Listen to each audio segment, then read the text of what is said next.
Okay, so I want to talk about why an ideology is important, why factionalism is actually bad, and it's not an ego control freak thing, right? It's actually a practicality thing. Okay, so we've got a promo ideology. It's not yet a complete ideology. There's still some holes in it, but it's got the foundation set, right? It's got the core principles set, more or less. Okay, and an ideology is a framework. It's a very important framework because it's a dispository of information and doctrines and tactics and behaviours and understandings. So newcomers can jump on and they don't have to reinvent the wheel for themselves, because a lot of us in the Promo Collective, especially the older ones, we've had to experience this the hard way. We've had to make mistakes the hard way. We've had to get sucked into the other useless movements, right? Okay, and we've just had to learn and make insights and discover them for ourselves. And then we started talking about them with our Pro Mill Collective members, and we shared insights, and we noticed commonalities, and we noticed a shared experience, and then we started making our ideology based on that.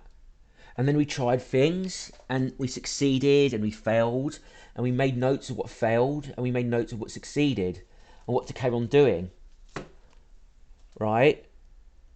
So, again, if you want to fly in a blimp, you don't want to be building a new blimp from scratch each time you want to fly. You want to have a blimp to be built, okay, for you already, and then you can improve on it and make it fly better in the future, right? So we can't have factionalism, right? We can't have infighting. We're not perfect, right? But we've got to put egos aside, and we've got to do the right thing.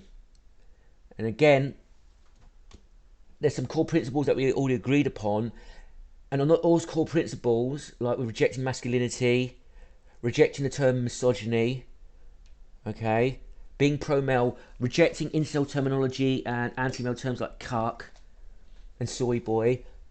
Those are foundational principles that there is no debate on. And I know it's going to look authoritarian, and the concerned trolls are going to call it authoritarian, but it's not. Every ideology is like that. We can't be debating ad nauseum and navel gazing. If we don't have an ideology, every new man who discovers missionary for themselves are going to have to start from scratch. This is our gift to future men. A coherent ideology they can attach onto and use it to navigate the world and work with other men. That's the most important thing. That's what distinguishes us from other MRA groups. We have to work with other men, right? That's the force multiplier. That's all I've got to say for now. Over and out.